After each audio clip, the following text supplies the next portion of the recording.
14 बच्चे जान से गए, शहीद हो गए। मैं तो शहीद का लफ्ज़ इस्तेमाल करूँगा कि बेचारे तालीम हासिल कर रहे थे और इतने बड़े साने के बाद एक और सानिया ये कि वो मुकदमा देखें किसकी मदईयत में दर्ज हुआ है। इन्फोर्समेंट इंस्पेक्टर साहब की मदईयत में वो मुकदमा दर्ज होता है। इन मदई साहब को तो मुलज़म होना चाहिए बीच में। इन्फोर्समेंट इंस्पेक्टर की ये ड्यूटी नहीं है कि उसको पता हो कि उसके इलाके में कहाँ पे ज़ेर तमीर घर है, ज़ेर तमीर छतें हैं, ज़ेर तमीर बिल्डिंग है। बिस्मिल्लाहिर्रहमानिर्रहीम, अस्सलाम वालेकुम नाज़रीन, आप देख रहे हैं MYK न्यूज़। मैं हूं नदीम खालिद। सानिया काना जहां पर एक ट्यूशन सेंटर में 14 बच्चों की जो है हलाकत का ये मामला है, जिस पर FIR जो है वो दर्ज कर ली गई है और इसके बाद क्या कानूनी कार्रवाई होगी, इस वक्त माहिर कानून नुमान साहब मेरे साथ मौजूद हैं, उनसे जानते हैं। अस्सलाम वालेकुम। वालेकुम ये अस्सलाम। बताइएगा, ये एक इंतहाई अफसोसनाक वाक़या है जिसमें बहुत बड़ी गफलत भी सामने आई है कि एक मकान की छत गिरने से जो है वो आपने देखा कि 14 बच्चे जो हैं वो हलाक हो गए, जबकि जो है मुतअद्दिद अभी भी ज़ख्मी है। इस हवाले से क्या कहें? नदीम खालिद साहब, ये इंतहाई अफसोसनाक वाक़या है और मैं समझता हूँ कि इससे बड़ा और सानिया क्या हो सकता है कि 14 बच्चे जान से गए, शहीद हो गए। मैं तो शहीद का लफ्ज़ इस्तेमाल करूँगा कि बेचारे तालीम हासिल कर रहे थे और उनकी माओं ने उनको कैसे तैयार करके भेजा होगा, कपड़े अच्छे पहना के, बैग दे के, किताबें दे के कि ये बच्चे पढ़ लिख कर कल को इस वतन अज़ीज़ का सपूत बने, इसकी ताकत बने, इसका नाम रोशन करें। क्या उनको ये इल्म था कि उनके बच्चों की वापस लाशें आएंगी, जनाजे उठेंगे? और नदीम खालिद साहब, इसमें नाहली देखें कि किस किस की है। इतना बड़ा सानहा और इतने बड़े साने के बाद एक और सानिया ये कि वो मुकदमा देखें किसकी मदईयत में दर्ज हुआ है। इन्फोर्समेंट इंस्पेक्टर साहब की मदईयत में वो मुकदमा दर्ज होता है। इन मदई साहब को तो मुलज़म होना चाहिए बीच में। इन्फोर्समेंट इंस्पेक्टर की ये ड्यूटी नहीं है कि उसको पता हो कि उसके इलाके में कहाँ पे ज़ेर तमीर घर है, ज़ेर तमीर छतें हैं, ज़ेर तमीर बिल्डिंग है, कि इसका नक्शा है।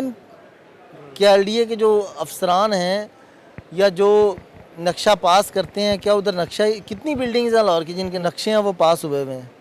चेक कर लें रिकॉर्ड में, आपको रेशो नज़र आएगी 5%। तो वहाँ पर उसी इन्फोर्समेंट इंस्पेक्टर साहब की मदीयत में आप FIR दर्ज कर रहे हैं। फिर FIR में नदीम साहब छोटा सा मसला आ जाए ना हुकूमत का, ये किसी का डिपार्टमेंट का, तो फौरी आम शहरी पे 780 लगा दी जाती है, दहशतगर्दी की दफ़ा। क्या यहाँ पे दहशतगर्दी की दफ़ा नहीं लगनी चाहिए? कौन सी दफ़ात के तहत ये? सर, ये मुकदमा दर्ज होता थाना काना में और इसमें दफ़ा शामिल की गई है 322। लापरवाही की वजह से, गफलत की वजह से किसी की मौत वाक़या हो जाना, आपकी गफलत की वजह से, और साथ में 337H है, ज़ख्मी हो जाना या किसी को ज़ख्मी कर देना, किसी की ऐसा आपका कोई एक्ट जो दूसरे को ज़ख्मी करने का बायस बने। तो इसमें ये दोनों दफ़ात शामिल की गई हैं। तो इसमें जो गफलत की वजह से किसी की जान चली गई, तो ये गफलत इस सूरत में किसकी गफलत? उस टीचर की गफलत होगी जो कि एक ऐसी जगह पे बैठी हुई थी जो वल्नरेबल थी, जो उस तरह महफूज जगह नहीं थी बच्चों के ट्यूशन के हवाले से, या उस मालिक मकान की जो कि वहाँ पे मिट्टी डाल रहा था, उस मिस्त्री की जिसने जो है वो ये काम शुरू कर दिया जबकि नीचे बच्चे मौजूद थे, उस इन्फोर्समेंट इंस्पेक्टर की जिसकी गफलत की वजह से वो इलाके में अपनी ड्यूटी फ़राइज़ सर अंजाम नहीं दे सका, जिसकी वजह से ये गफलत हुई। ये किसकी गफलत होगी? कौन मुलजमान इसमें होंगे? कैसे उन वालिदैन को इंसाफ मिलेगा? सबसे पहले तो नदीम साहब, ये गफलत है इंतज़ामिया की। इंतज़ामिया सोई हुई है, बाकी चीज़ों का सबका आपको पता चल जाता है। आपको ये पता है कि आपने पीरा फोर्स से या आपने अपनी मुख्तलिफ असिस्टेंट कमिश्नर से जो फ्रूट बेच के अपने बच्चों का पेट पाल रहे हैं उनकी रेडियाँ उठवानी हैं, आपने उनके वो तकड़ियाँ उठा के ले जानी है, आपने उनका फल सड़क पर गिरा जाना है, आपने हल्की सी दुकान से कोई बाहर अपना रोज़ी रोटी कमा रहा है तो उसको अंदर कर देना, दुकान के अंदर चला जाए। ये आपको पता है कि आपने करना है। एजेंसीज़ को ये नहीं पता कि एक ज़ेर तमीर घर के अंदर 28 बच्चे बैठे हुए हैं, छत के नीचे और ऊपर छत बन रही है, छत पे मिट्टी डाली जा रही है। उस टीचर की नाअहली तो है ही है, उन मालिक मकान की नाअहली तो है ही है, उस मिस्त्री की नाअहली तो है ही है कि नीचे बच्चे बैठे हैं, आप ऊपर ये काम कर रहे हैं। तो क्या उनकी नाअहली नहीं है उन इदारों की जिनकी जिम्मेदारी ये है कि उन्होंने अपने रूल्स एंड रेगुलेशन के तहत सारी चीज़ें करवानी हैं? क्या ये करवाई जा रही थी? नहीं करवाई जा रही थी। तो और सबसे बड़ी बदकिस्मती नदीम खालिद साहब ये है कि यहाँ पे जब सानहा हो जाता है, जब इतना बड़ा नुकसान हो जाता है उसके बाद इदारे होश में आते हैं। कल वहाँ पे डीआईजी ऑपरेशंस फैसल कामरान भी मौजूद थे, वहाँ पे एसपी साहिबान भी मौजूद थे, वहाँ पे मिनिस्टर्स के जो कार ख़ास हैं वो भी वहाँ पे मौजूद थे, वहाँ पे मशीर ख़ास भी, मतलब इस तरह के सारे अहदेदारान वहाँ पे पहुँचे और ये सारी चीज़ें आज भी वहाँ पे मौजूद हैं।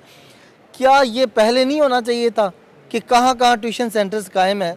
ये ट्यूशन सेंटर का क्या मुतलका एसएचओ को पता था? जो एजुकेशन मुझे ये बताएं कि ये जो बच्चों की ट्यूशन है, ट्यूशन सेंटर जो है, ये कमर्शियल एक्टिविटी की कैटेगरी में आती है कि नहीं आती? क्योंकि ज़ाहिर सी बात है, तो एक बिज़नेस ही, चाहे वो स्कूल का बिज़नेस है, चाहे वो ट्यूशन सेंटर का बिज़नेस है, और रेजिडेंशियल एरिया के अंदर जो है वो अगर ये कमर्शियल एक्टिविटी जो है वो जारी है तो ये पीरा की डोमेन बनती है। तो ये इस तरह ये देखा जाता है, क्या इसकी लीगल वैलिडिटी होती है ये अपना ट्यूशन सेंटर? आपने बहुत ही बड़ा सवाल कर दिया। सबसे बड़ी बदकिस्मती की बात यह है कि ट्यूशन सेंटर्स को रजिस्टर्ड करने का कोई लॉ ही मौजूद नहीं है।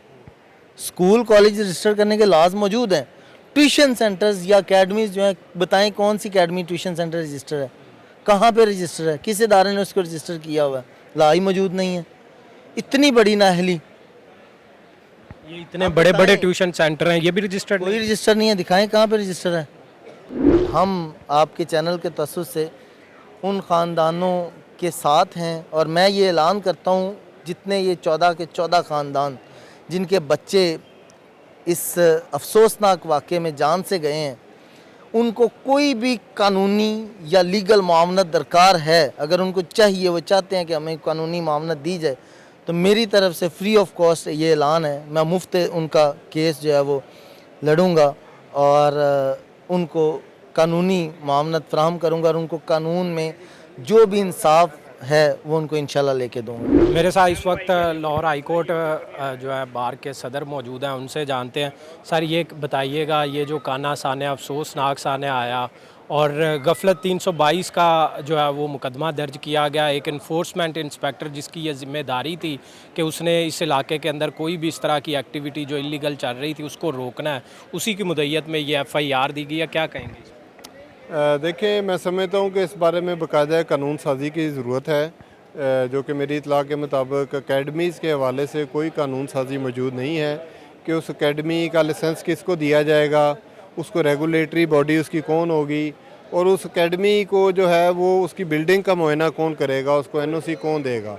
तो इस बारे में कानून बिल्कुल मौजूद नहीं है। जिस माशरे में कानून नहीं होगा उधर फिर ऐसे हादसा ही होंगे, और बिल्कुल ये गफलत है उस इंस्पेक्टर की, उसके ख़िलाफ़ कार्रवाई होनी चाहिए।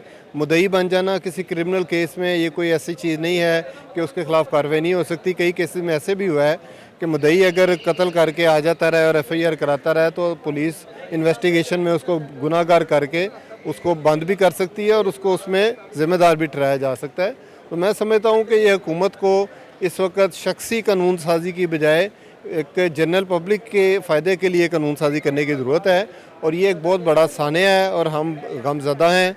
और जो अपना लवाकीन हैं, उनके जो बच्चे फोत हुए हैं बेचारे, उनके जो पेरेंट्स हैं, हम उनके साथ इज़हार अफसोस भी करते हैं और हुकूमत से फिर ये मुतालबा करेंगे कि ज़िम्मेदारान के ख़िलाफ़ भरपूर कानूनी कार्रवाई की जाए।